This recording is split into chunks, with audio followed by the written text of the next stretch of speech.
Good evening and welcome to Monsters Among Us. I'm your guide, Derek Hayes. Greetings, fellow ghouls, gremlins, and goblins.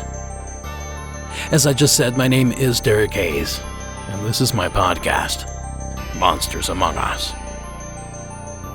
And tonight we're gonna do something a little different. This evening we celebrate the spooky urban legends that haunt our respective corners of the country.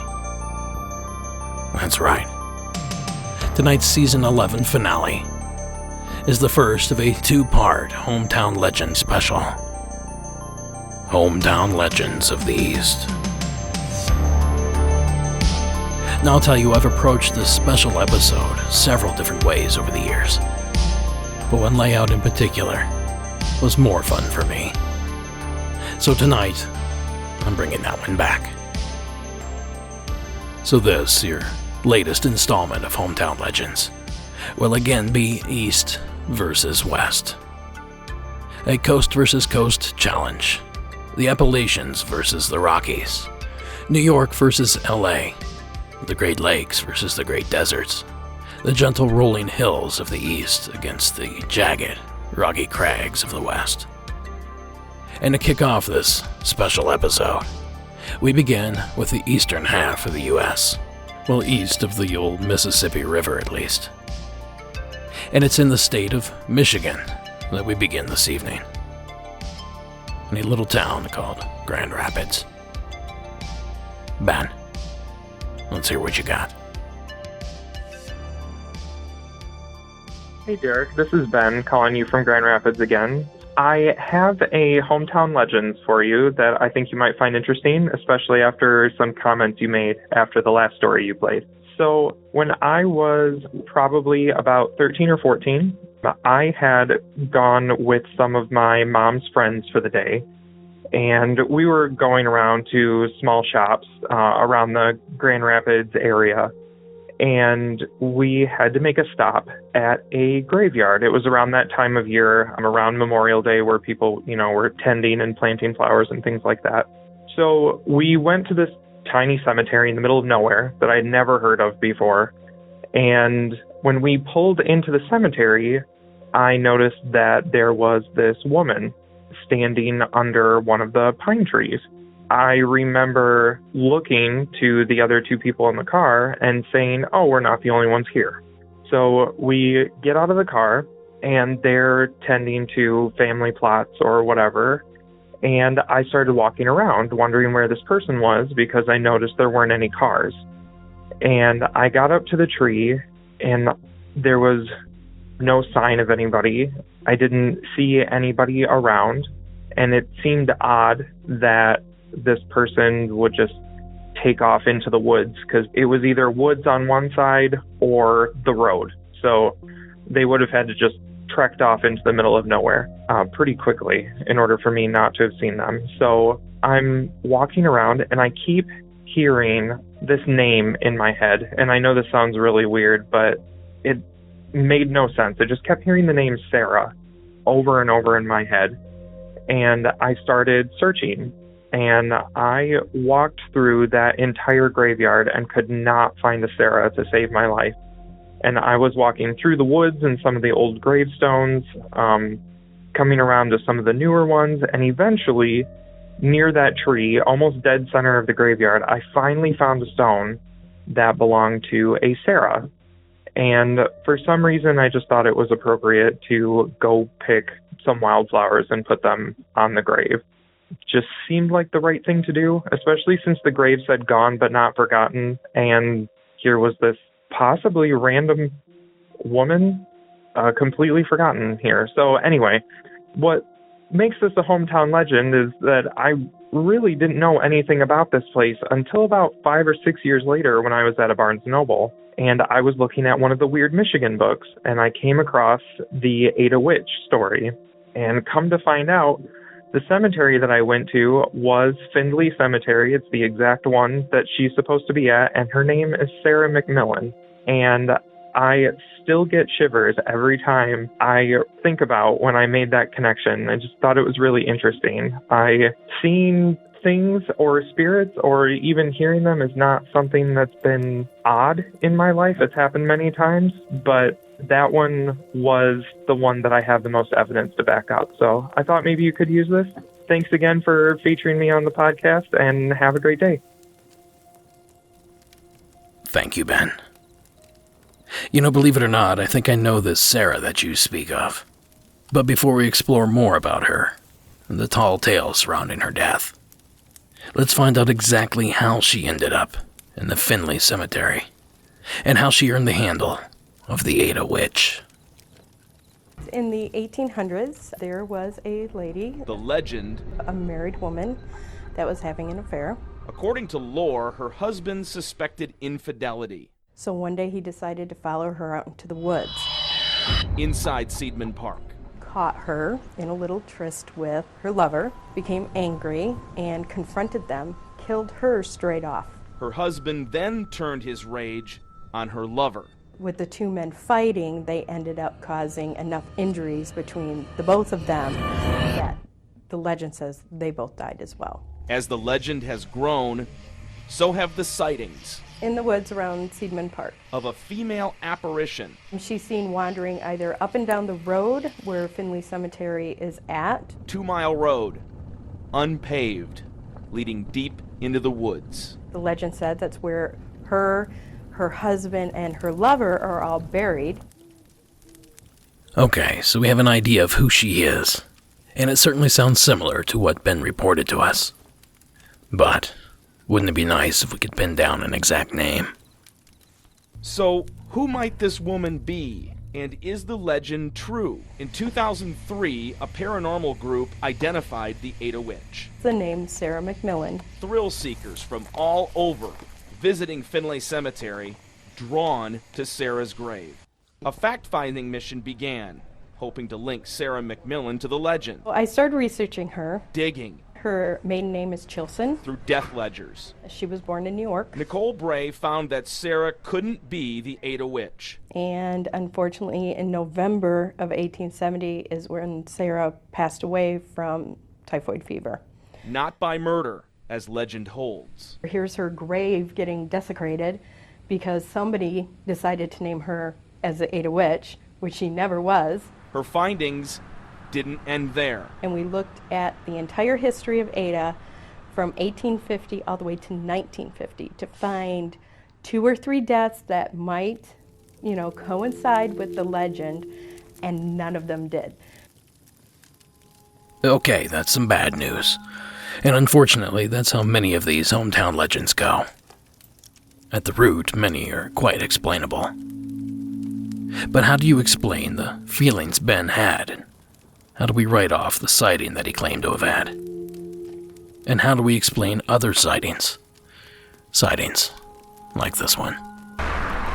It's been 12 years for Julie Wiley. I was driving home from work, heading down Bailey. I was coming up, crossing the hill here, and all of a sudden I see a woman, as what I thought, sitting in the middle of the street. She had a long flowing blue dress on, kind of blonde, longish hair blowing, and she was sitting there waving her arms, and the words coming out of her mouth to me looked like she was asking, help me, help me. She called and told her boss. And was telling the story, and he's like, oh my gosh, you just saw the Ada Witch. Now all 3 of those clips come courtesy of WZZM, ABC News 13, out of Grand Rapids, Michigan. So it's obvious that people are seeing and or experiencing something strange in the Finley Cemetery. Is it possible that it's simply a coincidence? Or is it more likely that the Ada Witch is not Sarah, but some other yet-to-be-identified tortured soul? Either way, I keep my eyes open should I find myself driving that lonely stretch of western Michigan highway. And I highly suggest you do the same. Thanks again, Ben, for sharing that excellent entry.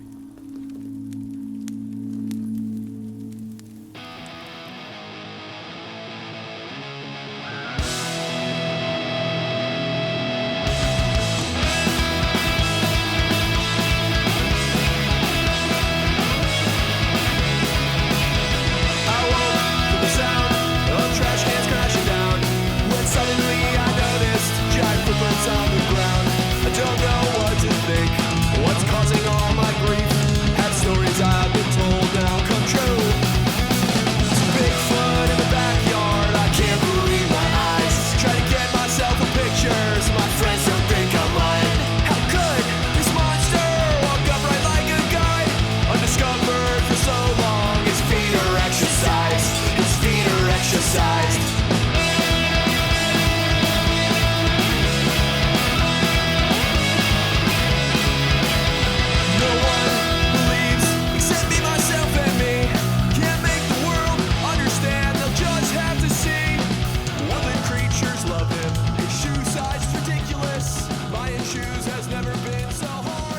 And that's a sample of the tune Bigfoot in My Backyard by the band 8-Bit.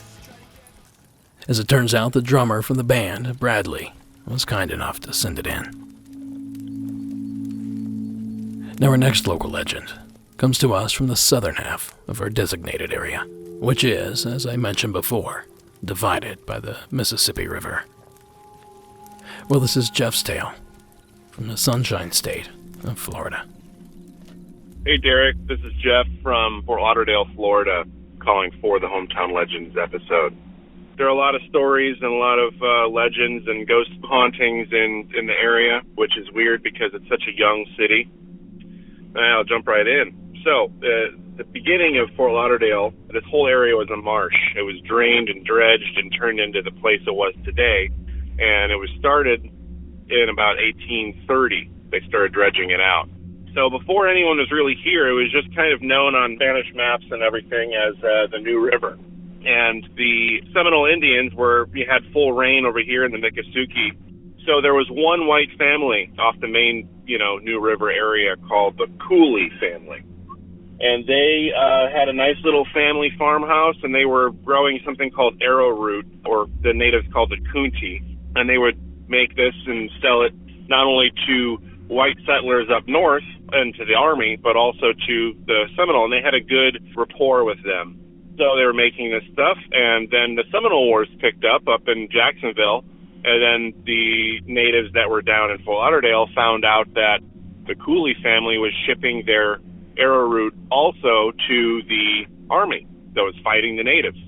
So in the middle of the night, the natives raided and killed that family in the 1830s.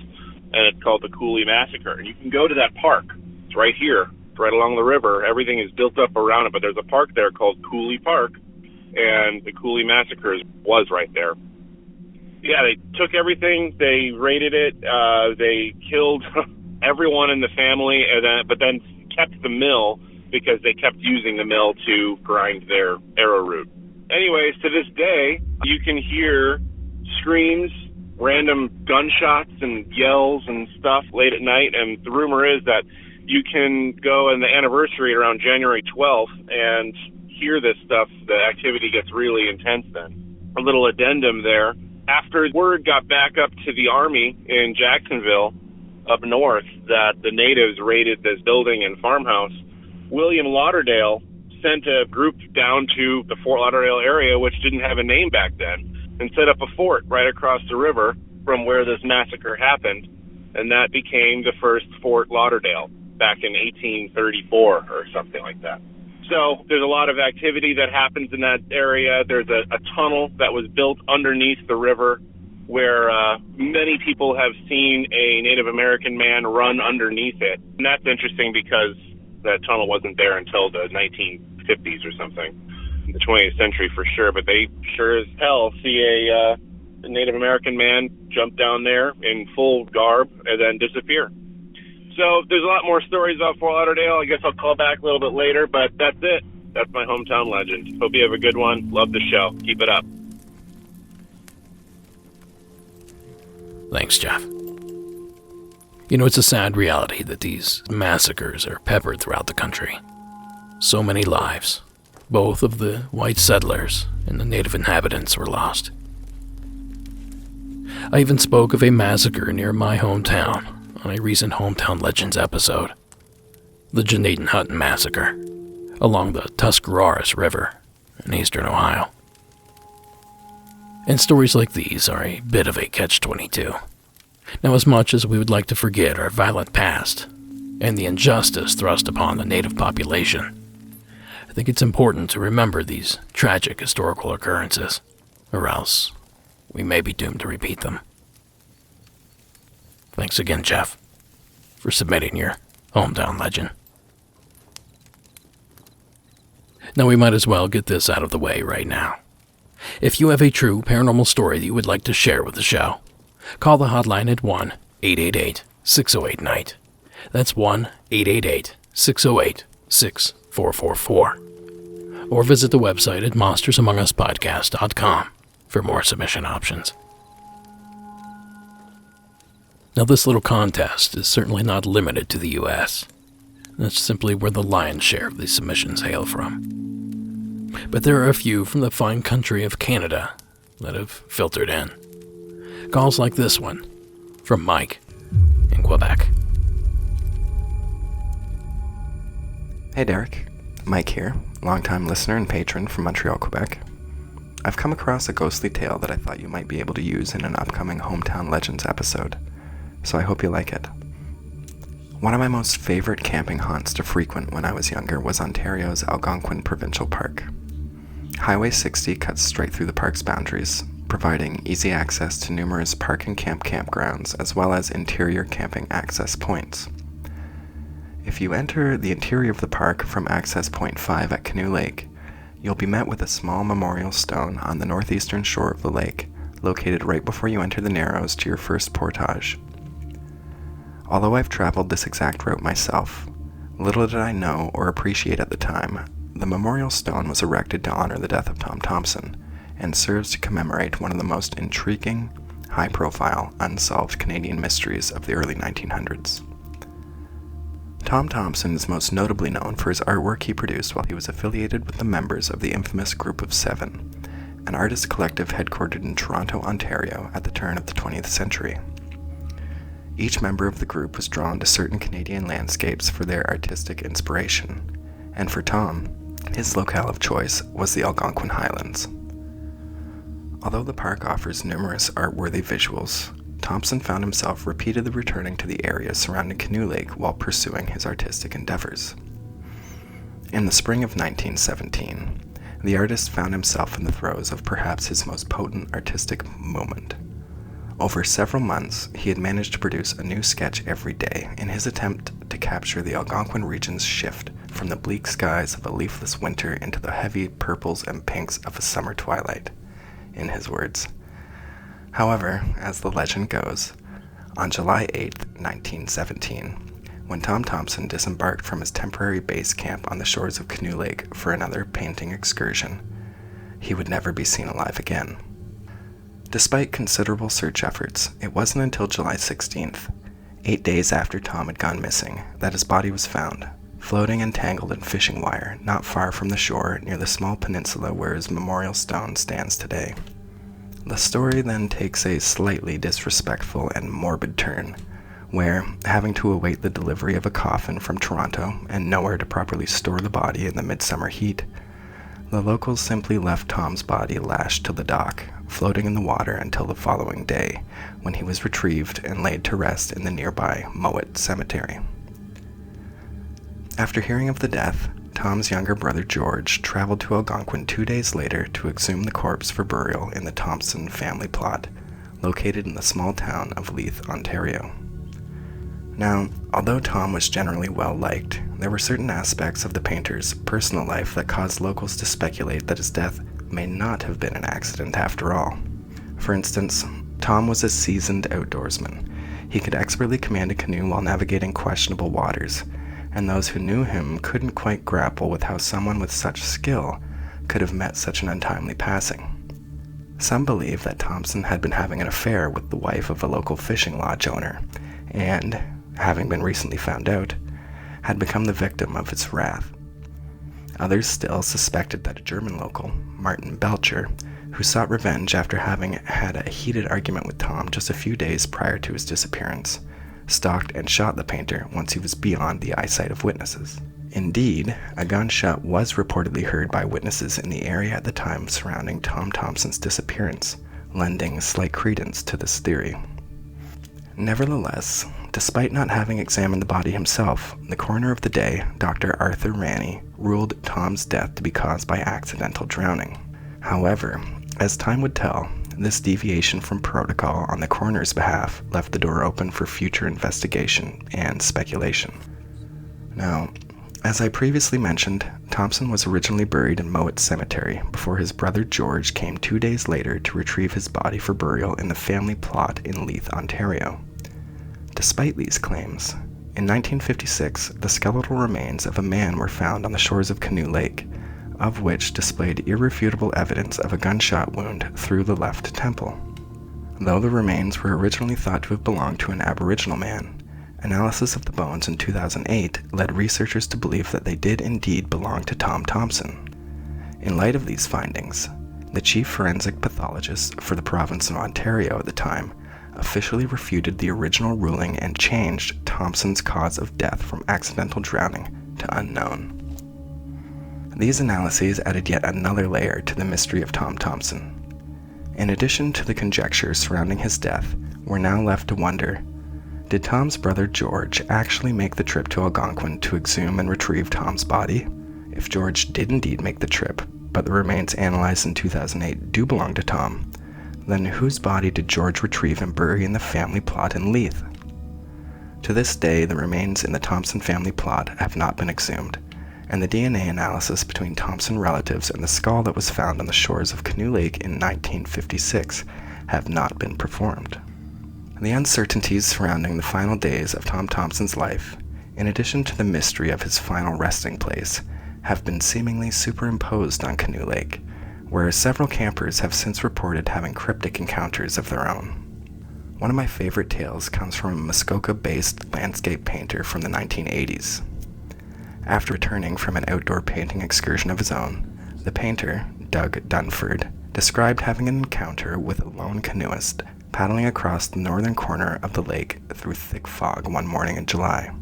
Following a brief moment of eye contact with the man, Dunford claimed to have snapped a quick photo of the mysterious paddler before the figure abruptly turned and disappeared into the mist.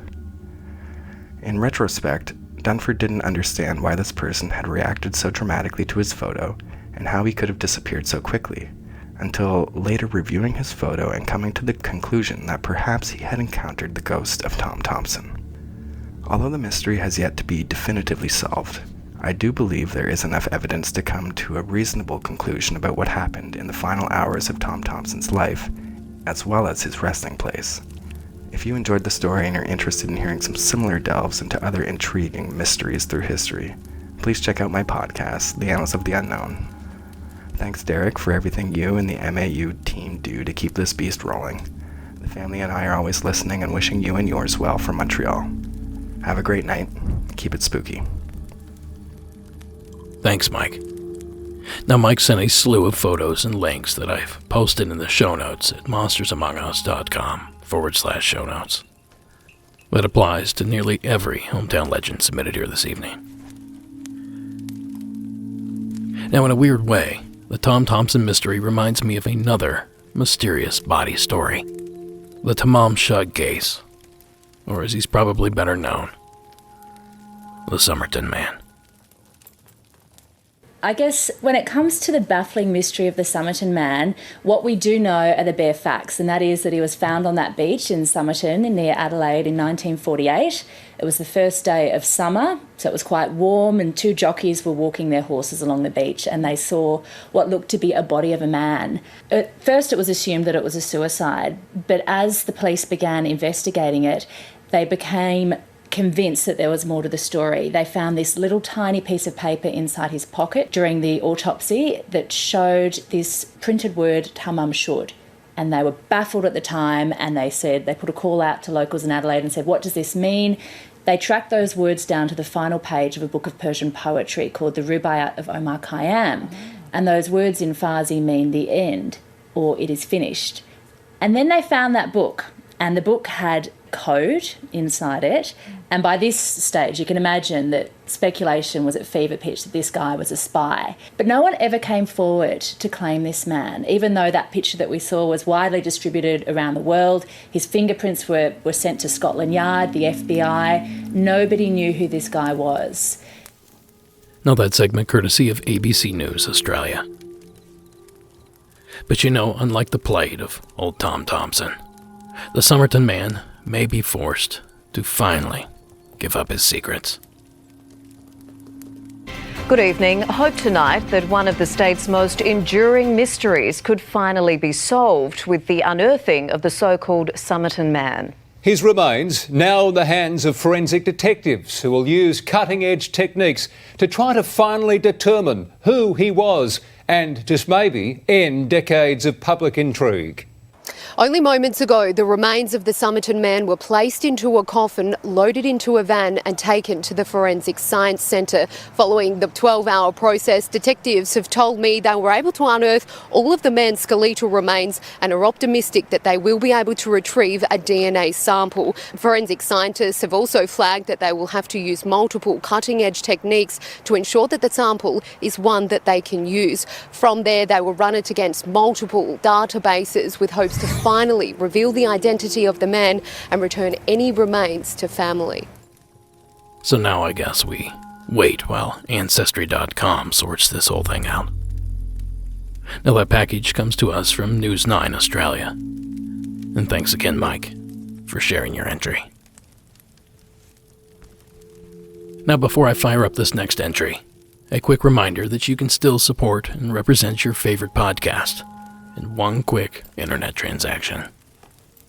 Simply click on the Shop tab at the website, and there you'll find an array of merchandise of the monster variety.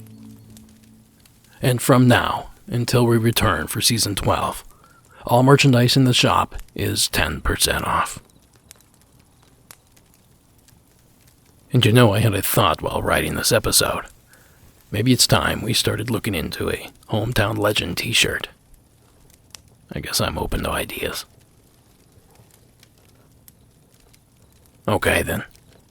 Well, this next one isn't a hometown legend per se, but rather a personal experience that took place in one of these mysterious places. Please join me in welcoming Jason to the program.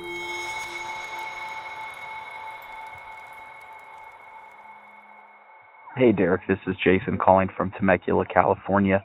But this story actually happened to me when I lived in Clayton County, Georgia, just south of Atlanta, and I was a teenager.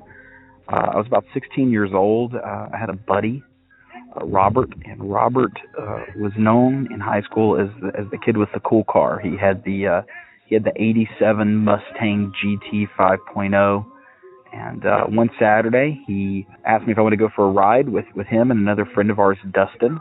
The three of us jumped into the Mustang. Robert's driving, Dustin's in shotgun, and I was in the back seat, and I was kind of in the middle of the back seat so I could see between them.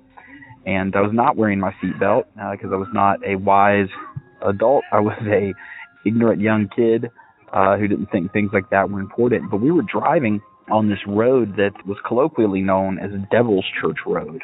That wasn't the real name of it, but everyone had these urban legends about the road having a satanic temple in the woods. It was a very windy road. It was probably 2 miles, super windy, heavily wooded, and there was an area where there was a one-lane bridge. The road narrowed from 2 to 1 lanes, and there was a one-lane bridge. And of course, you know the urban legends where you stop the car at midnight and the ghosts of the children and the things like that went on around this road. But this day was actually during the daytime, and we were driving his Mustang on. It was very windy roads too, and it was raining. And so Robert actually, as we're going through these twists and turns of this road in the rain, Robert loses control, and the car spins a full 360 off the road, and we slam hood first into a tree. I don't know how I didn't go flying through the windshield, but I'm fine. I'm obviously shocked and stunned, but I come out of it, and we all sit there for a few seconds just kind of collecting ourselves, and we start hearing something, and we're not sure exactly what it is. It's like a buzzing noise, and we're like, what is that? We think maybe it's something with the car, like we've damaged something with the vehicle. It's making a buzzing noise, but then we realize that's not what it is. We realize what it is the tree that we hit contained a beehive, and that the beehive had been knocked loose of the tree branch and had fallen and was basically on the ground a few feet away from the vehicle now. And hundreds, if not thousands, of bees are swarming out of this hive. And they're starting to come in through the open windows of the car now. So we all jump out of the vehicle as quick as we can. We scramble up to the road, and we start sprinting down the road. And we probably run, I'd say, a half mile or so before the bees stop chasing us. And then we go a little ways further till we catch our breath and we know we're safe. We are standing there wondering what to do. Robert is, obviously really upset about what happened to his car. He's worried what his dad's going to do. But then, in that moment, a red tow truck shows up. and it comes around the corner, and it comes from the way that we had just come, like where the car had crashed into the tree. And so this tow truck shows up and pulls over, and a guy parks and steps out. And he looks like Thor, and he's wearing overalls. And he comes over to us, and he says, "Hey, is that your car back there?" And we say, "Yeah." He said, "Oh, okay. Well, let's go pull it off the embankment." And we say, "Oh, but the bees." And he's like, "I haven't seen any bees." I'm like, "What?" So we jump in his truck cab with him, and it's, we're squished in there. We drive he turns around, we drive a little half-mile back to the car, and there's no bees. The bees are gone. The honeycomb, the nest or whatever, is still there. We can see it on the ground, not far from the car. But the bees themselves are all gone. And he hooks the car up. He brings us back onto the road. The car actually still functions. And we are able to actually go ahead and just drive right on out of there back to Robert's house. There was some superficial damage to the vehicle, but it didn't look like there was anything seriously mechanically wrong. It was like he pulled us back onto the road. I remember looking at, I don't remember the name of the company, but I remember looking at the name of the company on the side of the tow truck at that point. And then we just tell him thank you, and we could get our parents to pay him.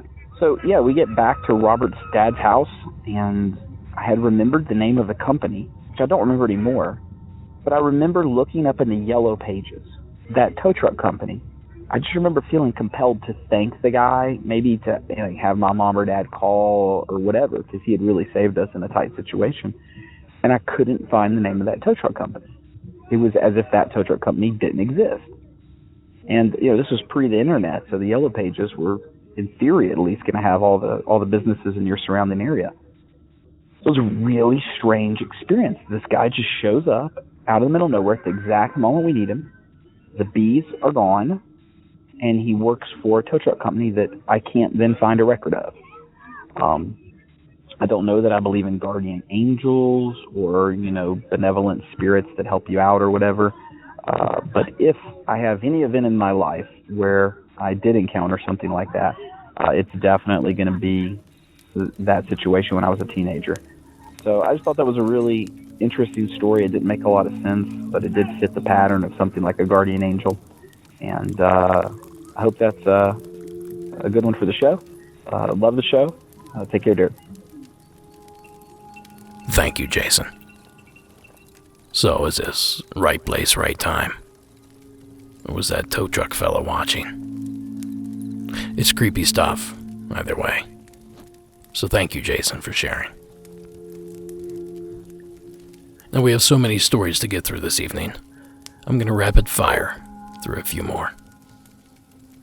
And this next one comes to us from Shelby in Kentucky. Hey Derek, this is Shelby calling from Kentucky. I live in the eastern part of Kentucky, very close to Tennessee, and I have a story that I think you and your listeners might enjoy. I guess I'll start by saying that this is somewhat of a local legend where I live. Off of Highway 80, there is a road called Souls Chapel. If you go down that road, you'll find a graveyard, which was originally a church called Souls Chapel Church. It originally was one of the oldest Methodist churches in our town and had one of the oldest graveyards in our county. It stopped being used for services in the 1930s. It caught fire in the 1970s, was saved, but sadly burned down in 2005. It was at one point used as a Civil War hospital, as our town was taken over a few times, and it was said that it had many bloodstains on the floor from this time. However, that really isn't the point of the story. The story begins with the reverend of the original church, who led the church around the turn of this century. From then, he slowly tried to turn his flock to Satanism. Now, disclaimer, I don't believe in the shaming of any beliefs that anyone holds. I'm just stating what I have read and what I've been told. He started his plight very simply by a few rituals and continued by etching pentagrams into the floor of the church in hopes to summon demons.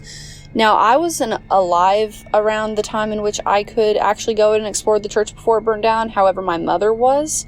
She and a lot of her friends went out there to explore the church, and she verified that statement by saying that there actually were a lot of pentagrams etched into the floor. Now, whether or not that was the reverend, I'm not sure, but that's just really what she told me. The etchings were left on the floor during the services, but after that it really got worse. In our town, small animals began to turn up missing, which then turned into large farm animals becoming missing, which were reportedly being used for sacrifices. However, it eventually grew to the point at which human sacrifices were being made.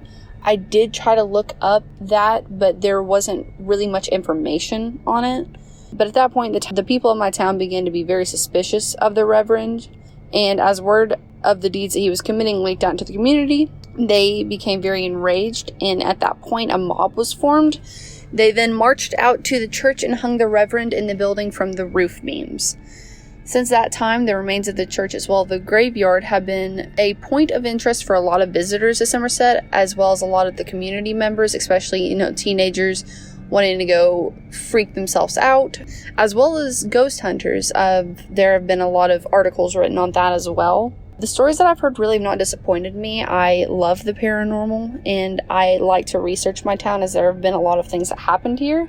Some of the things that people see are orbs and photos that they have taken, EVPs, recordings, full body apparitions, unexplained noises being heard off into the woods besides the graveyard. And a very common report that happens is if you're trying to get into your car to leave, your car will die, the battery will drain. I have personally been out to Souls Chapel a number of times, and I've experienced some very unexplainable things. So for me, to begin with, I went out there probably around midday as to not freak myself out too much. I was also with somebody else, so I felt pretty comfortable, but as soon as I got there, you can sincerely feel the energy shift. It's really not a good energy there. It feels very dark, sad, and very gloomy. So as we were both looking through the graveyard, obviously being very respectful of those who have been laid to rest there, we heard what I thought to be a scream. It sounded a bit like a very high-pitched woman's scream. That can be attributed to local animals, but it seemed so close to us, it genuinely sounded like a person screaming.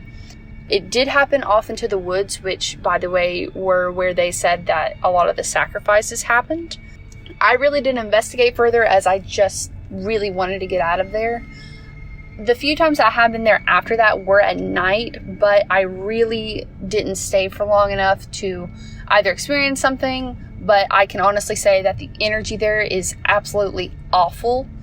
I would like to think I can pick up on a lot of paranormal energies as, not professionally, but enough to where I know something's wrong. So I haven't been out there a lot. I don't like the way it feels, so I don't make it a point to go out there. I do have a few friends who have been out there. A couple of close friends of mine did go out there, and as they were trying to get into their car to leave, as they were either creeped out, I don't think anything happened, but they just didn't want to be there anymore. Their car battery died, which is a very, as I said, common report. Their car battery died, so I don't know if they jumped it, but they did eventually obviously leave. If you look up Souls Chapel, you'll see a lot more experiences, as well as actual professional ghost hunters per se that went out there with EVP readers, recordings. They reported their camera batteries draining and dying. There's a lot more to it than what I personally experienced, but I did think that it was a very interesting story. There has been a book published about it. I read the book. It's very good. So I recommend that to anybody who would be interested in this. I will say, though, if you live anywhere near Kentucky and you know about this, you'll also probably know that the owners of the land do not like people out there. That doesn't really stop anyone. But just a disclaimer, if you do end up somewhere in eastern Kentucky and you think about this recording, then I wouldn't recommend going out there. But if you do, then you do. I obviously can't really stop you. But that's my story, at least. If you take the time to look it up, you'll see a plethora of articles that have been written and experiences that other people have. That's really it. I really love your show. You're doing such a great job. It's become very quickly one of my favorite podcasts to listen to, honestly. And I really appreciate you. So I have a lot more experiences in this town, at least, from where I live to places that I've worked. So I hope to call again soon. I hope you enjoy the story. Thank you again. Thanks, Shelby. More places with a devilish name.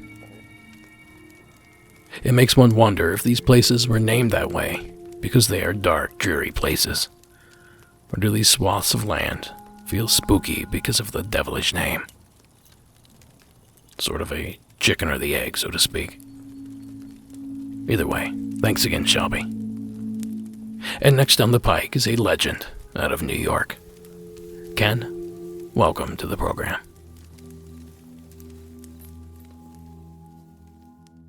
Yeah, hi, Derek. This is Ken from Clarence, New York, about 20 minutes outside of Buffalo. Love my hometown, love my home city. But I'll tell you, it's definitely probably one of the, not necessarily most haunted, but definitely one of the strangest places in the world. Because there's a legend of my hometown. It's about Delaware Road, and it's this road. It's a rather long road, but it is in a residential area, or it's bookended by a residential area, I should say. So when you're in the middle of the road, you can't see either end of the road. And when you drive down it in the middle, you can't really hear either end of the road either. So it's very quiet. And I've had nothing happen personally on that road, although when I was on there once, it was eerily quiet, like a dead zone.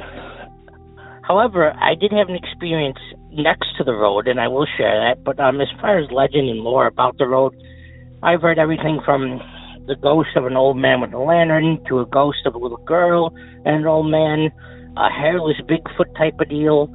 But my experience is I was driving past there, I don't know, let's say 6 or 7 years ago. I was with my parents. It was probably about 1 in the afternoon, sunny fall day, and I look up. We passed Delaware Road, and then there's a farm or a field next to it, and I look up and to the right out of the front windshield about at a 45-degree angle, and there is, in this open field, what I would only describe as a silver, seamless disco ball, completely round, but the same color you'd get off a disco ball, that gray, weird kind of reflective light. And I'm watching it, and I say, Mom, look.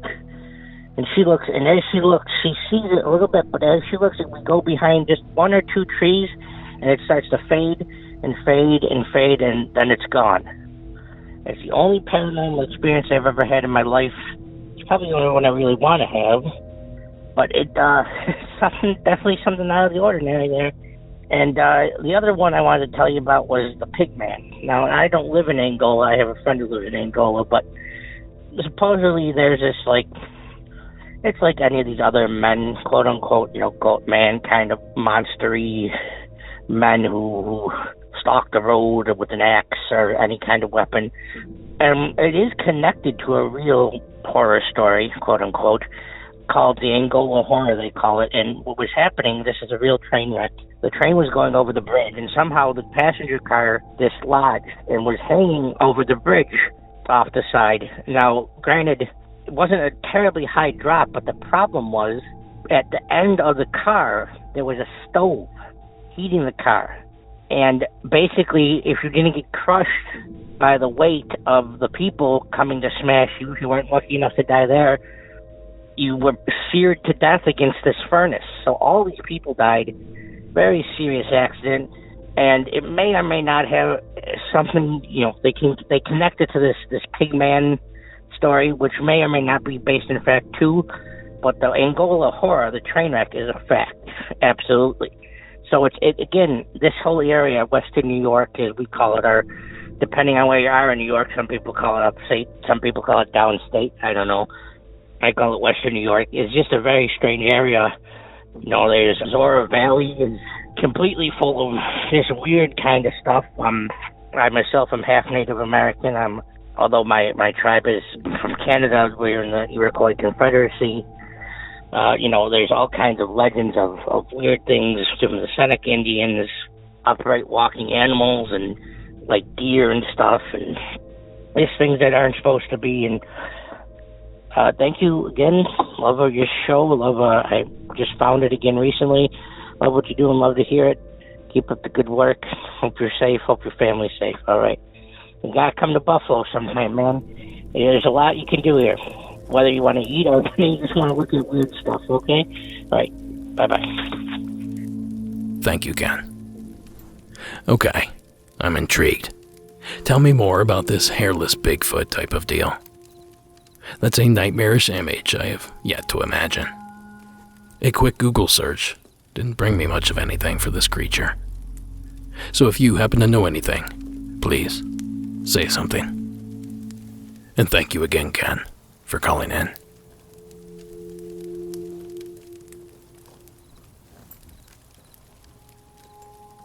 Now we venture back to the state of Florida, where Nick shares our next entry. Hi, Derek. My name is Nick, and I'm calling about the Hometown Legends segment. I live in Polk County, Florida, about 5 minutes from the city of Lake Wales, which is where this legend is. In the city of Lake Wales, there is a hill there called Spook Hill, and the legend of Spook Hill is there was once Native Americans that lived on the land, and they were terrorized by an abnormally large alligator. They were hunted, killed, eaten, livestock, everything was terrorized by this giant alligator. And the chief of the tribe fought the alligator, and during their battle, a giant lake was formed. And after the chief killed the alligator, the lake was formed, and the tribe lived around this lake. So the legend is on Spook Hill, when you park your car, you go up the hill and you put your car in neutral. And when you do, your car will slowly go up the hill on its own. And the legend is that it's either the native chief helping get your car to safety, or it's the alligator attempting to wreck and destroy your car and eat it. Nobody knows exactly what type of legend is, but science has kind of attempted to debunk this legend. They say it's a gravity hill, which is basically an optical illusion that when you park your car, put it in neutral, it seems as though you're moving up. It did reach national headlines back in the 1990s. It made it to Wall Street Journal, and it had its own segment there on CBS that they talked about for a little bit. So it did reach national news, but whether or not it's legitimately something pushing you up the hill or is an optical illusion, I guess that's up to you how you want to perceive things. Sometimes I like to think that supernatural still exists, so science can't exactly explain everything sometimes. I really enjoy the show. Definitely be calling in about other stories that I have. Keep doing what you're doing. No, it certainly wouldn't be a hometown legend without a Gravity Hill entry. Thank you, Nick. This one is actually new to me. I don't recall hearing about it before. But according to WFTV ABC News 9 out of Orlando, everything Nick said was correct.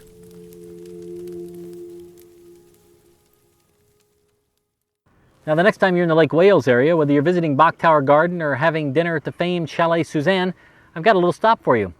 Take about 5 minutes of your time. It doesn't cost anything. It's highly entertaining, and you won't even have to get out of the car. It's called Spook Hill, so important to the folks of Lake Wales that the elementary school next door has taken the name. Now head on over to the show notes to see that video. The camera makes it look like they're rolling in the correct direction. But take a look for yourselves and tell me what you think. And I must say, naming the elementary school after the phenomena is a pretty nice touch. And thanks again, Nick, for calling in. And guys, a quick little update on our documentary, Shadows in the Desert, High Strangeness in the Borrego Triangle. Now we have our final shoot dates locked down. By mid-August, we will have completed that portion of the process. Then it's time for our editor, Matt, to shine. Now with a little luck, this thing may be ready reasonably soon. But I'll be honest, the pandemic really put a hurt on our already ragtag production. Most of our original crew was forced to take higher-paying gigs. It was impossible to reach people for interviews. It was impossible to travel.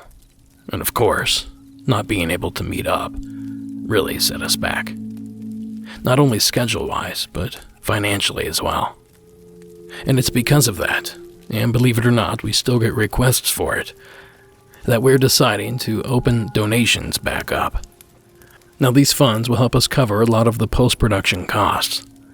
And these are the exact same tiers as the original campaign. So if you missed the boat or was just late to the party, now is your chance to become part of this, well, to be honest, part of this amazing little film.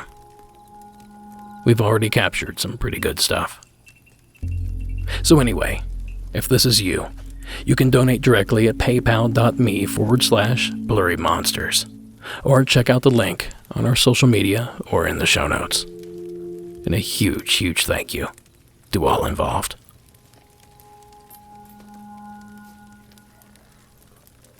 Now, our next hometown legend was actually submitted from the West Coast, but pertains to a story on the East. So now that we've cleared all that up, please welcome Brad from California to the program. Hey, Derek, this is Brad out of Southern California. Called in once or twice. I started listening to this podcast through your Hometown Legends episode, your most recent one in season 10. And somewhere else in that season, you had mentioned W.W. Poole, the mausoleum of a vampire named W.W. Poole. But what got me, it said that he was in North Carolina. Now, I don't know if that was, a mistake on your part or misinformation or what, or maybe even a coincidence there also is one. But my personal hometown legend is from my hometown of Richmond, Virginia. I was born and raised in Hopewell, Virginia, but the closest big city and where I spent a lot of my time was in Richmond. And when I was hanging out with my dad for the very first time at 13, he was giving me a little tour of the state. I lived there my whole life, and he was from Louisiana, but he spent a lot of time in Virginia, and he knew quite a bit as he was a history buff. I grew to be one myself. So anyway, we're doing this little tour, and he takes me to the Petersburg battlefield, the crater in Petersburg, and, he also takes me to Hollywood Cemetery in the city. And as this is the first time we're getting to know each other and we're meeting up and learning a lot about each other, father and son, he's telling me all types of stories from his time that he spent in Virginia. And at one point in his life, he worked at the Hollywood Cemetery. He had quite a couple interesting stories to share about his time there, just because it attracts a lot of odd local folk, especially at night. But one I remember, since I was a kid, really stuck out to me was the legend of W.W. Poole. Now, he told me the story of Poole as a warlock. He told me that during one of his shifts, his designated job, by the way, was to specifically protect Poole's mausoleum. That's how much of a significance Poole had in the cemetery, whether it be based on his legend or not. His specific job was to protect and guard Poole's mausoleum. One night, him and his sergeant, his boss, upper personnel, whatever, had showed up, and unfortunately, some Satanist kids, teenagers or young adults, had already arrived at the mausoleum and were performing some kind of ritual. I guess due to the legend, these folks believed they could bring Mr. Poole back, and that he could essentially either, take over the world or at least lead their little group. They were dedicated to this guy. So they were constantly having to fend off different occultists that visited his mausoleum. Anyway, this one night, these kids, this is, I think, before I was even born, back in the mid-'90s, these kids had, unfortunately, set up a few traps around the cemetery. And my dad's sergeant had pursued after one, and he ran in between two obelisk gravestones that were there. And Richmond's a very hilly city, and so is the cemetery. So when this one kid, disappeared out of view between these two obelisks, the security guard sergeant actually ran through them. Turns out the kid did a duck and roll. He didn't disappear. He didn't fall. He did a duck and roll, and he ducked because he set up a trap of fishing hooks that caught the sergeant. Actually blinded him in one of his eyes, really tore him up because he just ran face first into fishing hooks on fishing line. That's just one interesting story, but what really got me is, just having heard your episode of Hometown Legends and being from there, I wanted to know a little bit more about W.W. Poole. I wanted to know why he was a legend. I actually searched W.W. Poole, the warlock, but as it turns out, the legend isn't actually that he was a warlock, it's that he was a vampire. Now, I don't know if my dad misheard warlock or if, it has just translated over time to different stories. But Poole, the vampire, supposedly a vampire who's run out of England in the early 1800s, I think. And he took refuge in Jamestown and then settled in Richmond. And his mausoleum became the center of this vampire story because of, I think it was a coal fire, but apparently some kind of tragedy had happened in Richmond back in that time period. But essentially, a man had been burnt really, really bad, was really bloodied up from whatever had occurred there. And when these firemen went down to look for, survivors of this fire, they had found a man who was extremely bloody and no ears. He was just really tore up. He looked like a creature of the night. And whether it be through all the smoke or the fear that these firemen had, they saw this injured man. I can't remember his name, but they saw him as a creature. And he ran. And I don't know if it was due to, delusion or fear himself, just being in an immense amount of pain. But supposedly these firemen chased this guy, this creature, into the mausoleum of W.W. Poole. So whenever this event occurred, that was the birth of Poole the vampire, because it looked like he had crawled into the mausoleum, and then people were led to believe that he was just a vampire returning to his coffin. Now, it was later turned out, of course, that who they had seen actually ended up in the hospital, and he died in the hospital. And Poole, if you do the research, I think was just a regular guy, maybe a blacksmith. But these two people, completely different people, completely different backgrounds. The tragedy led to the creation of Poole the vampire. I don't know how it turned to warlock. Could just be, one person speaking to another. There's a couple college campuses in Richmond, VCU being the main one. Word of mouth translates things. But it's funny because if you tour there at night, there's still kids. You're not supposed to be there at night. Let's just clarify that. There's still people showing up to Poole's grave. I used to play Pokemon Go on my lunch breaks in the Hollywood Cemetery. Bunch of great Pokestops in there, by the way. I would hang out there. I'd hang out at Poole's grave, and it never felt ominous. I never felt like there was a vampire sleeping right next to me. But yeah, man, that's the hometown legend, W.W. Poole, the vampire / warlock. The crazy thing is that whether there's a vampire in there or not, the real danger is the people that live today.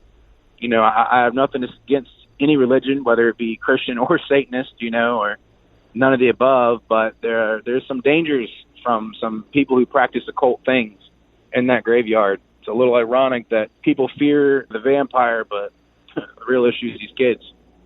Anyway, man, thank you for letting me share my hometown legend. I don't know if maybe you wanted to let me know if there is another W.W. Poole in North Carolina, or if that was just a slip of the tongue. It would be a very interesting coincidence. There's two W.W. Poole vampires in two different states of the South. Yeah, man, if you ever end up in Virginia, I would definitely check out the Hollywood Cemetery. It's got a great view of the river, a bunch of interesting graves and stories to tell there. And if you're into Pokemon, like I said, great Pokestops. Thanks for the podcast, man, and thank you for your time. Bye. Thank you, Brad. The Richmond Vampire is a cool little story that I just learned about relatively recently. And as Brad mentioned, I talked about it on a past Hometown Legends episode.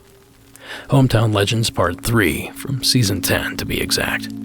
However, as of now, that is still a Patreon exclusive episode. But regardless, I firstly want to mention the fishing hook booby trap. Now a quick story. When I was 15 or so, I caught a rather large walleye in a relatively tiny local reservoir. Now, unfamiliar with this species of fish at the time, I struggled to remove the hook from the thrashing 20-inch fish with X-Acto knives for teeth. Well, one way or another, a large lurch of the fish sent one of the barbs of the treble hook into the pad of my ring finger on my left hand. Now, thinking quick, my dad cut the rest of the hook free, allowing me to separate my finger from line, lure, and fish. Well, we rushed over to my grandparents' house, who only lived a few short miles away. I held my hand in ice water for 5 minutes, then watched as my grandmother yanked on the protruding stump of the hook with a pair of pliers, as my dad did his best to hold my hand down on the table. Now, not only did this not work, but it hurt like hell. The barbed hook was not going to budge, and before you suggest that she should have just ran it on through, she tried, but the bone blocked the hook from going all the way. Now, eventually we all conceded, and Dad rushed me to the ER in town. The doc got me in and out with relative ease. How, I'm not sure. By that point, it was over the whole operation and opted not to watch. Now I say all that to say this. I can't imagine these hooks getting embedded in the sergeant's face and eyes. And with the force of him running. It's awful.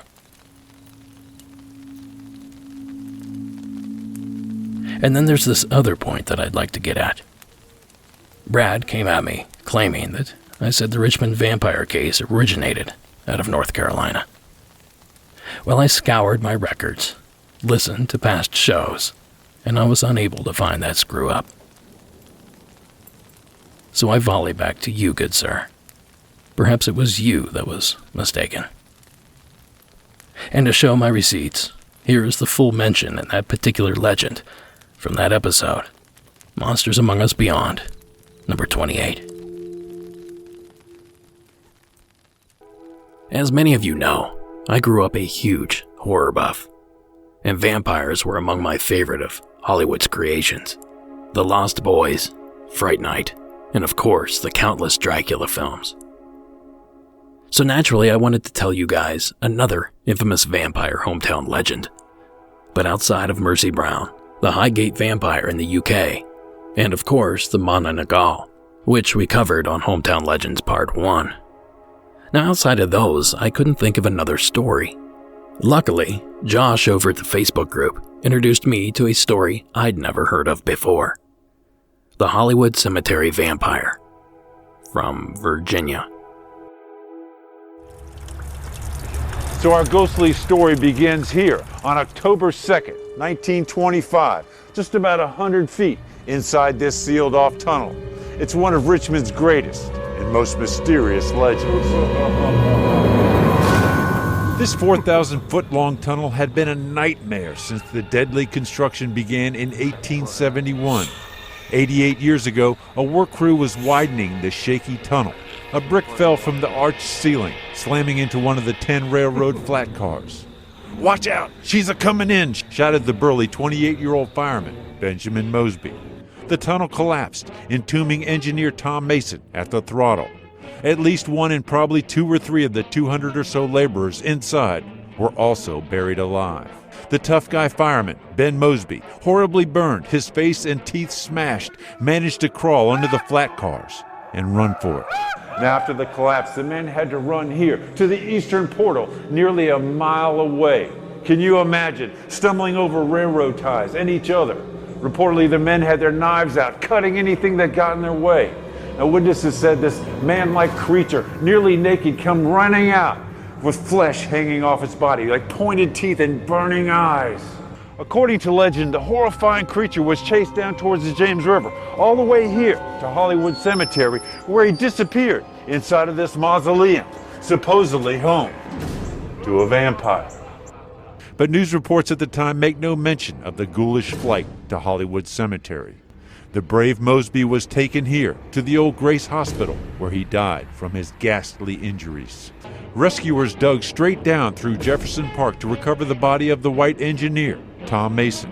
The reverse lever rammed against his suffocated chest. The laborers, Engine 231, and the 10 flat cars remain buried inside this tunnel of misery. So that's just one of the stories surrounding the strange goings-on here at this mausoleum. That clip comes courtesy of WTVR, CBS 6 News, out of Richmond. No, all kidding aside, thank you, Brad, for the entry and the great little legend. Now, you folks may remember our next guest from our last regular episode of Season 11. Well, it seems that Justin from Pennsylvania might have found a little loophole to get played back-to-back. Well, here he is this week with his hometown legend.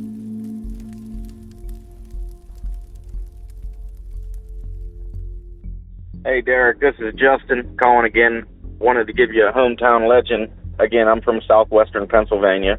This legend is in South Park, right on the tip of South Park Township in Jefferson Hills Borough.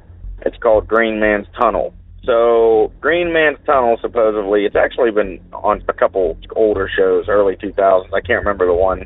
So, yeah, Green Man's Tunnel. It's a tunnel that's currently used. They use it in the winter to store salt, the road department and stuff. But Green Man's Tunnel, I guess the story is, what I've heard is, this guy named Charlie Robinson back in the day, like 1940s, 1930s, was changing a light bulb in the tunnel, and water was dripping from the ceiling. And as he was trying to change the bulb, water dripped and connected and electrocuted him, which kind of far-fetched, but, what can you do? It's a legend. So ever since then, he died, of course, there in the tunnel, and ever since then, it's said that if you go to Green Man's Tunnel, the Green Man chase you out pretty much. So you're supposed to see a green figure, an actual person with a green hue on them, or a green light supposed to be off in the woods. I mean, there's all kinds of stuff. But there's actually another legend. Literally, one wall of Green Man's Tunnel goes into another tunnel that's currently used. It's an active road. It's a one-way tunnel. You got to stop, beep. If you don't hear any beeps, then you go through it. But it's supposed to be called Corvette Hollow. So Corvette Hollow, I guess back in the 80s, maybe 70s, something like that, a woman and the male was racing down the road real fast, and they go zooming through the tunnel, and they hit the ravine, and they end up in the creek that runs in between the tunnel wall and the road, and flipped into the creek upside down, and supposedly both of them didn't make it. So they say, I know it's in October, of course, but I know it's in October, I can't remember the date, but if you go there on this date at midnight in October, you're supposed to hear the tire shrieks of them going over into the creek, and then the blood-curdling screams of a woman. So that's just two of the many hometown legends in my area, old Pennsylvania Dutch. There's legend and superstition everywhere. So, cool, man. Hope you can use it. Again, love the show. Got more stuff I'll be calling in with. Do what you do, bro. Bye. Thanks, Justin, and welcome back to the program. The story Justin told on the last episode really seemed to resonate with people. The attachment ghost of Justin's first dead-on-arrival case as a first responder. Now, if you haven't heard the story, check out Season 11, Episode 19 to do so. Now, the Green Man Tunnel is another of those legends that we've discussed on previous episodes. Season 10, Episode 2, and more recently, Season 11, Episode 16. And of course, on those episodes, we referred to him as Charlie No-Face. But this is also a story that's been solved, so to speak. Green Man, Charlie No-Face, whatever you'd like to call him. We should refer to him as Raymond Robinson. But the real Charlie No-Face was actually the opposite of the monster that the legend came to portray. His real name was Raymond Robinson, and he was a longtime resident of Beaver County. In 1919, when Raymond was just 8 years old, he was playing with his friends near an old trolley bridge. They saw a bird's nest on the bridge, and Raymond climbed up to see what was inside after being dared to do it by another boy. While climbing the bridge, he came in contact with wires carrying 22,000 volts of electricity. He was severely burned, and doctors didn't think he would survive. In fact, another boy had died recently by being electrocuted on that same bridge. But against all odds, he did survive, and he lived for quite a long time, until the age of 74. Unfortunately, the accident left him severely disfigured. His face looked as if it had been melted. He lost his eyes, his nose, and one arm. Raymond was mostly a recluse who spent almost all of his time with his family. He also liked to hike at night when he could venture out more inconspicuously. He passed away on June 11th, 1985, and he's buried in Grandview Cemetery, just over the hill from the bridge where he was electrocuted as a child. Now that segment comes courtesy of Cryptic on YouTube. So this tunnel was apparently on old Ray's walking path, and thus the legend was born. And it's been said that Raymond was mocked by outsiders, had things thrown at him, and he'd even been hit more than once by a car. But locals seemed to love the guy. I'd even heard stories of people stopping to have a beer with him on the side of the road.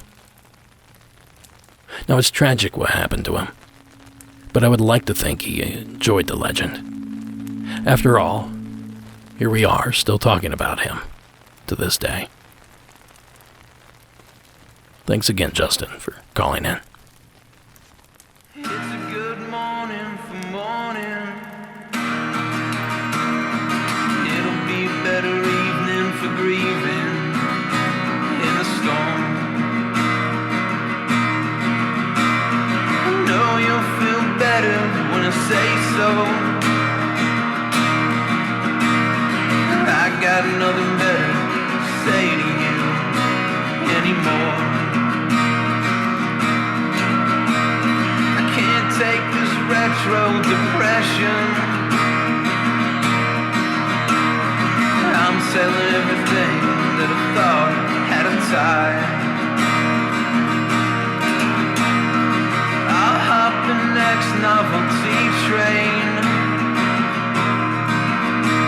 It'll take me right back to the state where I died. Lead me to the sharks one more time. Lead me to the rattlesnakes up in your mind. Feed me to Now, of course, that's our good friend Captain Catfish off his newly released album, Burial Sounds. Listen to me. I sound like a radio DJ. So stay tuned for Traffic on the Nines with Nina Childs and sports at the bottom of the hour with Mark the Shark Roberts. Two people that live solely within my head. I think I need a vacation. Well, luckily for me, it's that time again, where I get to take a little time off between seasons. But I will return sometime next week with Hometown Legends 2, Tales of the West.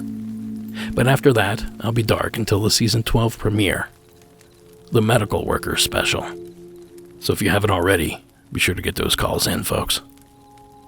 But don't worry, folks, I'm coming back. I will see you in mid-September.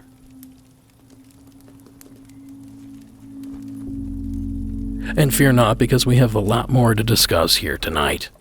And to get us started, or should I say, to wrap us up, please welcome Eric from the Empire State of New York to the program. Yes, this is a submission for Local Legends. My name is Eric, and I'm calling from Buffalo, New York. This is a couple stories about the hobgoblin of Old Fort Niagara. At Old Fort Niagara, on the shores of Lake Ontario at the mouth of the Niagara River, there's a hobgoblin. What's a hobgoblin, you might ask? Well, according to Mason Winfield, a local historian and folklorist, it's like a regular goblin, but only hobbier. Tales of this elusive little imp begin in 1803, when a piper stationed at the fort named John Carroll had a bit too much one night, and as one is unfortunately likely to do, developed an overinflated sense of courage and got lippy with his commanding officer, quite possibly the hulking Major and later General Moses Porter. To sober up, the besotted fifer was thrown into the hole. Not a cell, as the modern listener might imagine, but a literal hole, dug into the floor of the South Redoubt. Before too long, the inebriated Carroll began to wail that he was being tormented by a demon that was pinching him and singing a song to him. He cried out so fearfully and piteously that his guardsmen provided the beleaguered songsmith, Carroll, with a light, pen, and paper, so he could write down the supernaturally inspired earwig, which was entitled Carroll's Thoughts on Eternity. Then in 1812, a young unnamed soldier was on watch during a dark and stormy night. He spotted the hobgoblin in the fort cemetery during a flash of lightning. The sentry was so shaken by the sight of the being dancing and hopping amongst the grave markers, he fired off a shot in the general direction of the beastie and ran off straight into a barricade, knocking himself out cold. The commotion brought out the young guardsman's colleagues on the run to assist their fellow soldier. Finding the unconscious soldier, the sergeant of the guard took a whiff of his canteen and found that it was a quarter full of corn whiskey. So a common denominator of the first two sightings of the spirit were spirits.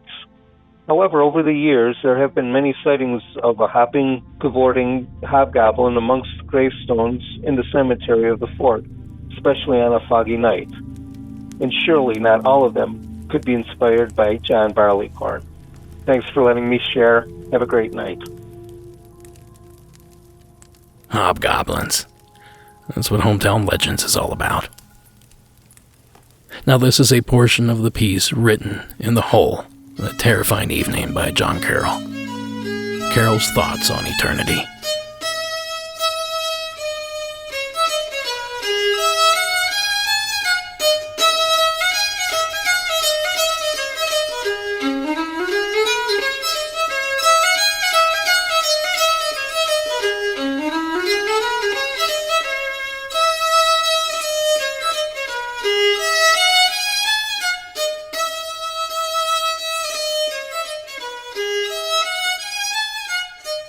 Honestly, I expected it to be spookier.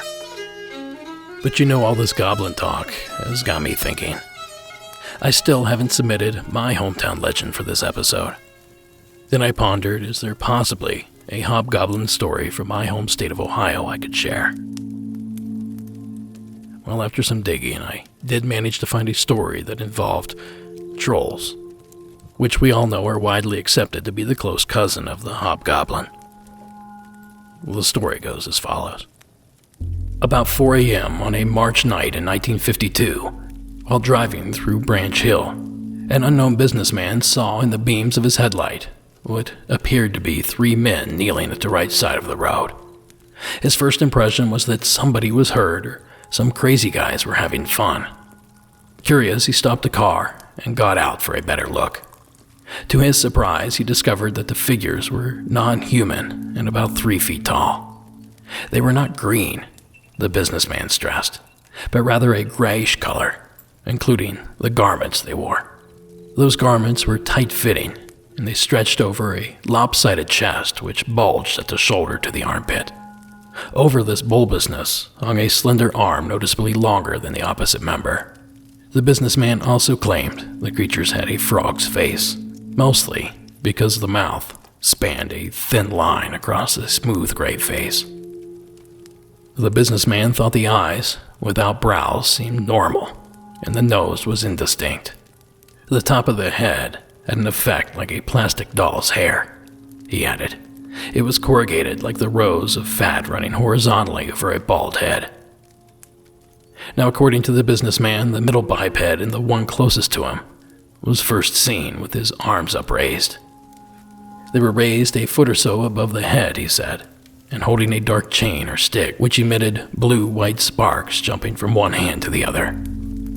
As he approached, he said this biped then lowered its arm with the chain, as if to tie it around its ankles. He said he wanted to get closer, but by the time he had reached the front of the fender of his car, the little man made a slight unnatural move toward him, as if motioning not to come any closer. For about 3 minutes, he said he stood there, still, just watching, too amazed to be afraid. The next thing he remembered, he was on his way to Fritz's office. That blurb was from Singular Fortean. A quick shout out to Tobias and Emily. Now, I'll be quick to admit that this story comes from the opposite side of the state from where I grew up, but it was still only 150 miles or so away.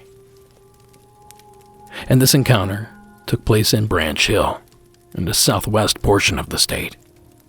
And would it surprise you to know that this encounter, which was rumored to be investigated on the ground by the FBI, took place some 50 miles away from a place called Wright-Patterson Air Force Base, a base rumored to take part in certain alien studies, and the possible destination for the alleged Roswell alien bodies some 5 years prior.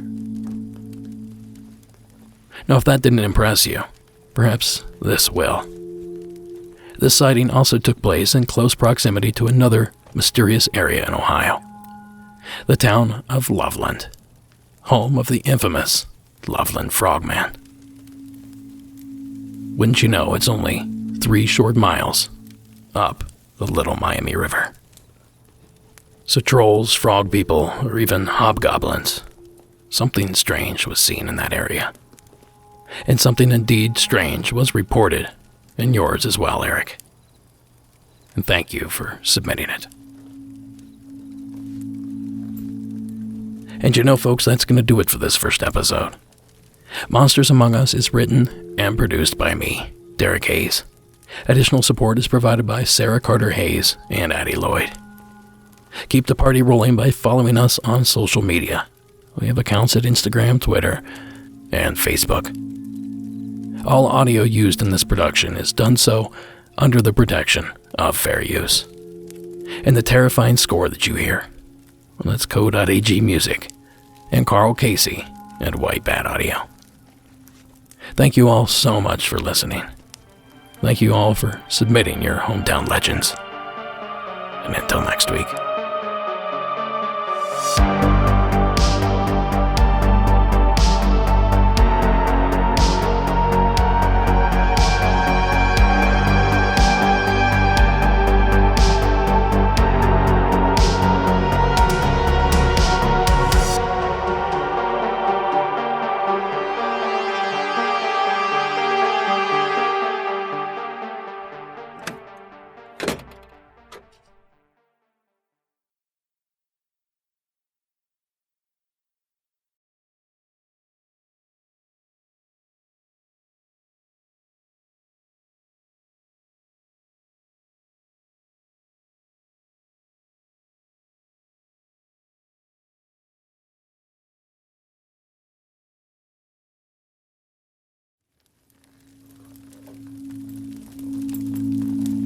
Now I have another story that may ring a bell for you.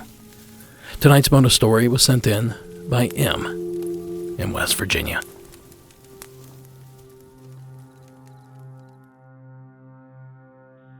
Hi, my name is Em, and I just started listening to your show, and I'm still stuck in way early seasons, but I'm binge listening. But I didn't know if you were still doing the hometown lore and folk legends, so I wanted to let you know about the ghost story from where I am from, which is actually the only ghost to have testified in a court of law and have it be ruled and convict someone of murder. So I am from a place in West Virginia known as Greenbrier County, and this is the story of the Greenbrier County ghost. She was a young woman who lived with her husband, and they were both very wealthy people, and they were from well-to-do families. He was not a nice man. He was said to be very controlling and unkind to her, but no one really said anything about it because of their power and status in the town. When they had gotten into a fight, he had supposedly pushed her down the stairs of their 2-story home. When she did not die, he then strangled her. She was killed, and then her body was buried, and they did not hold a funeral, which, if you know anything about West Virginia, it's a really religious area, and a lot of people are Southern Baptist, and so it's really uncommon for Southern Baptists not to hold a funeral procession. So she had no wake. There was nothing that let anybody see the body. Her mother was very upset by this and decided that something was amiss, that something was wrong. So she is said to have had this just uneasy feeling about the whole thing and decided to take her son-in-law to court for murder and claimed that he had murdered his wife. So when they go to court, she comes with the claim of a testimony that her daughter has appeared to her for several weeks at the foot of her bed, claiming that she was murdered, that she was strangled by her husband. Nobody really took this seriously at first, but the mother insisted. So in order to quell these suspicions of this very wealthy man, they decided to exhume her body. And when they exhumed her body, she was still pretty fresh. And they took her out of her coffin and unwrapped her body, and she had bruising and ligature marks around her neck that indicated that she had been strangled. When the jury and the judge and everyone saw this, the husband was convicted of murder. This is the story of a real person, and she's actually buried in Greenbrier County, West Virginia. I won't disclose where, but I've been to her tombstone. Her name was Zora Heaster Shue, and she was a real person. And that's the story of the Greenbrier County ghost. Thanks, Em. Now this story should sound somewhat familiar. I covered the Greenbrier Ghost back on episode 15 of season 10. You can dig through the archives if you'd like to hear more on the case. But every time I hear about this case, I think to myself that a ghost testifying in court says more about the competence of the court than it does the acceptance of ghost. I mean, think about it. You're dragged to court where an invisible, silent entity spills the beans and rats you out. It's a spooky thought if people believe it. Though in this case, I suppose I will eat crow, because it at least appears that in this case the court was right to listen. Go figure. Either way, another big thanks to M for sharing the entry. And an even bigger thanks to you for sticking around for the end of the program. Now I'll catch up with you guys next week with part 2, where we can then officially decide who brought the spookiest stories to the table. But don't take off just yet. I have one more entry to share. Here is an anonymously submitted story from Nicaragua about the Asososca Lagoon. Here to play us out. This is the legend of the Asososca Lagoon. Legend has it that 4 rows of rocks emerge on the serene waters of the Asososca Lagoon, on which the roof of a wonderful temple rested.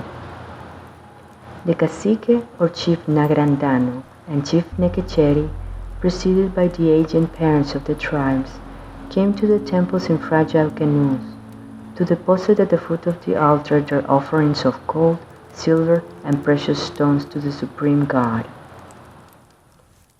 An old warrior, whom everyone respected as a divinity, guarded the temple. He had large muscles, his chest was covered in tattoos, and his wrinkled skin was scarred. Winner of 100 glorious battles for his land and for his god. One afternoon, Princess Isayana, daughter of the chief Nequecheri, perfumed with flowers from the countryside, arrived at the shore of the lagoon accompanied by the Spanish conquerors. She had the intent to enter the temple, believing that they were the children of the sun. The fierce guardian did not understand that Isayana had been the victim of deception. He took this as treason. He contracted his features terribly. An intense anger flashed in his eyes. He raised his obsidian knife and ended her life. The conquistadors, who only wanted to seize the treasure, shot his muskets and wounded him. The legend tells that the wounded warrior crawled inside the temple like a snake, and that by shaking an unknown base, made the temple of the gods sink forever with its treasures in the deep waters of Asososca. Only the feathered serpent continued to protect the mysterious lagoon as an endearing spell.